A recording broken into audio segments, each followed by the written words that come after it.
Good afternoon, everyone. Hope I am loud and clear, but I can't talk louder than this because I have my wife and mother-in-law in the audience. Anyways, jokes apart, it's wonderful to be here. This is my first talk at a TEDx event. I'm a little nervous because I'm the first speaker after the lunch break. So I hope to keep you all engaged with my talk. So my name is Ashwin Kumar, as already introduced, and I'm from Bangalore, India, working with Infosys as a QE lead from past 6 years. I also bring in about 2 decades of prior experience in graphic designing, specializing in UI prototyping. At one point of time, I was using technology very heavily at my job. At another point of time, the same technology and softwares became a barrier to me because I happened to become legally blind because of retinal dysfunction.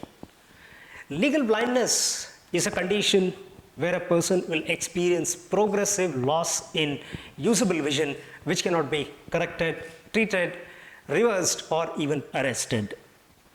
When I say usable vision, it's the ability to read and write, adapt to various lighting conditions, differentiate between colors, identify objects, obstacles, recognize people in front of you, mobility, driving, and so on.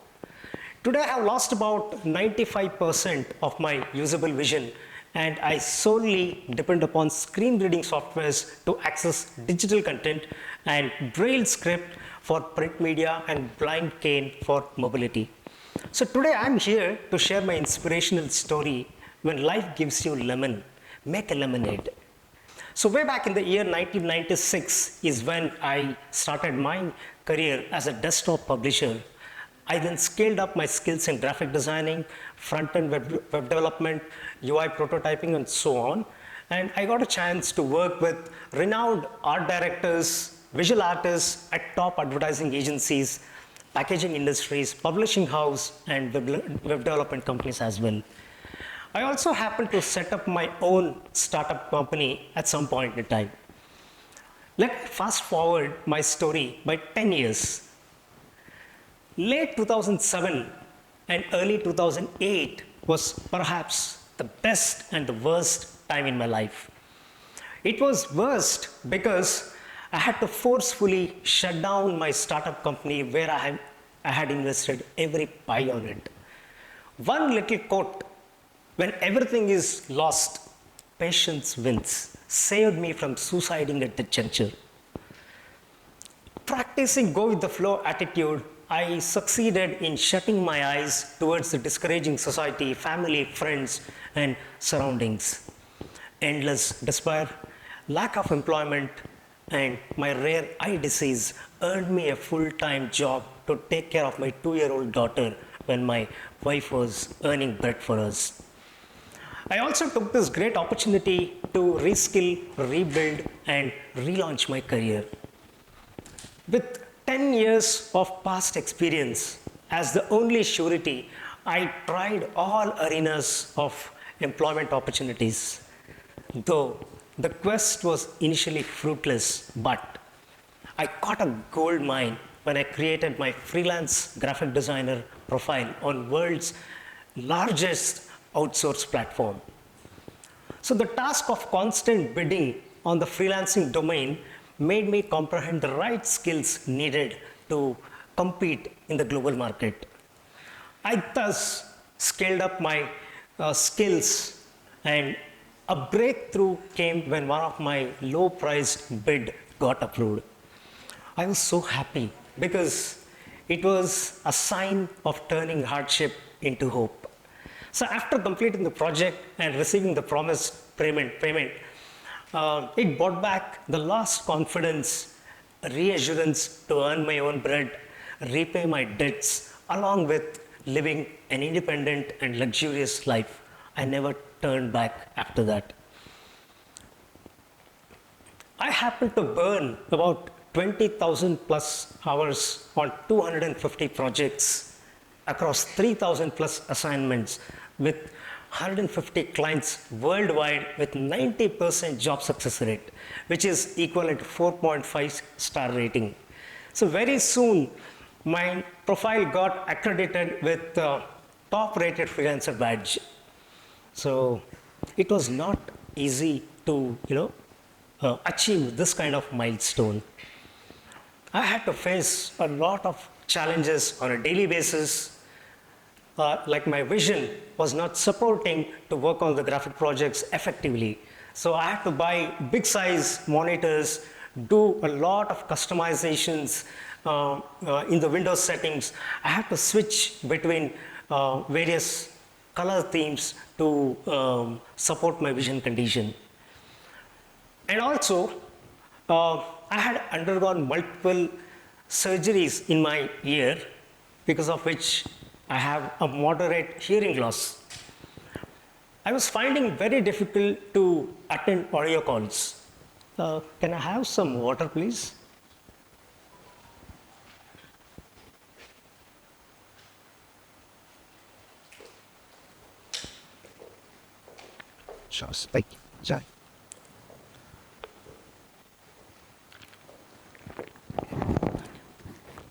Sorry for that.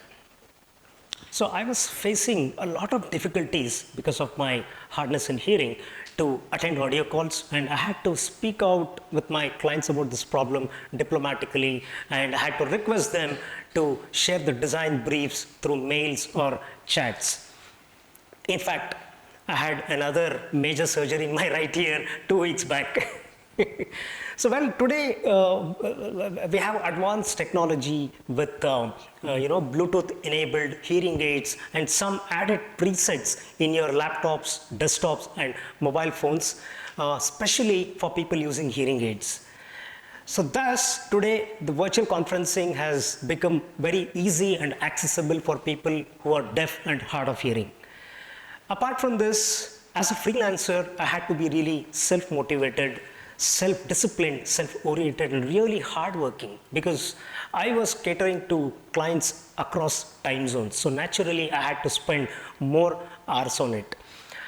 And along with that, transparency and integrity added another layer of value to my returning customers.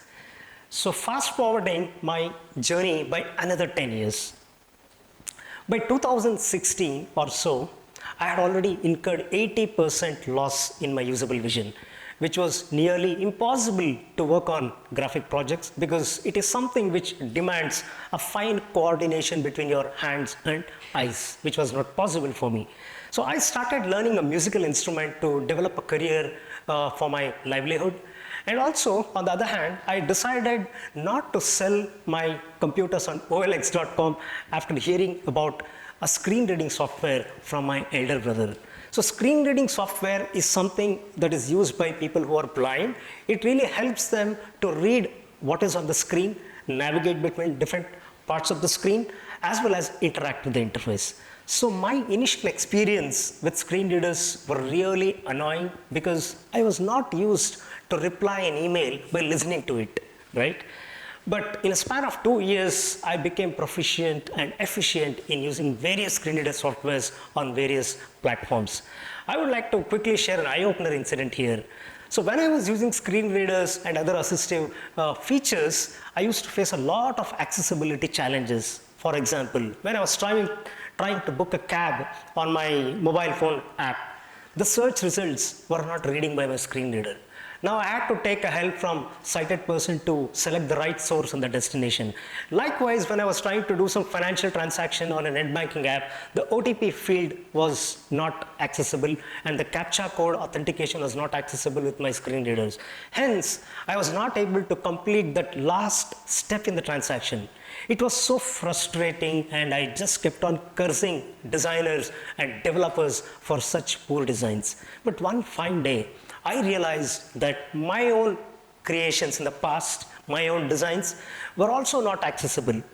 Now, how many people would have cursed me for these poor designs, right? So this made me take up digital accessibility as a very serious agenda and do something big in the space. So I reached out India's largest cross-disability catering NGO to take up courses in digital accessibility, and I also cracked a certification hosted by International Association of Accessibility Professionals. And then I joined Infosys And I'm so grateful to my managers, my leaders, and the corporate DI team for giving me this opportunity to showcase my skills, and also a wonderful platform to fulfill my passion and my vision of building an inclusive digital ecosystem and a better workplace for PWDs through a mission of bringing a cultural shift at looking at accessibility and inclusivity right at every stages of software design and development.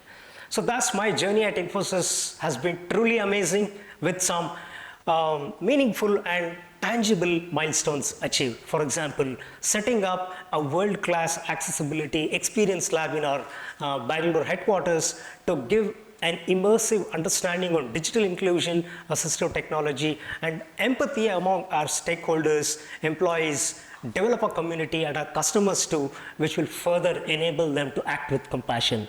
On the other hand, it was my passion which was a driving force behind designing an exhaustive 20 weeks training program in software accessibility testing, especially for visually impaired.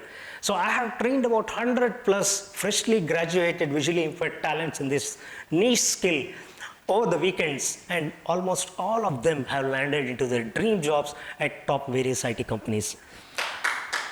Thanks. Yeah. And I also mentor startup companies that is working on developing inclusive solutions and ideas to foster financial inclusion, and also make educational content and healthcare services accessible for PWDs. As a testimony, last year I received 24th NCPEDP Helen Keller Award under the category Role Model Supporter of Increased Employment Opportunities for Differently Abled.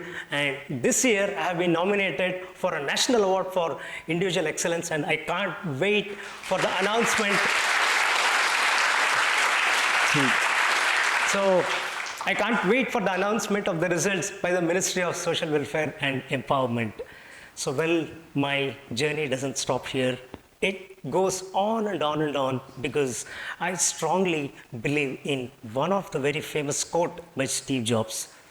When you are working on something which you're really passionate about, you don't have to push yourself. The vision pulls you. Next, 5 key takeaways from my journey, my experience: resilience, persistence, patience, passion, and honesty. Thank you so much for listening to my talk.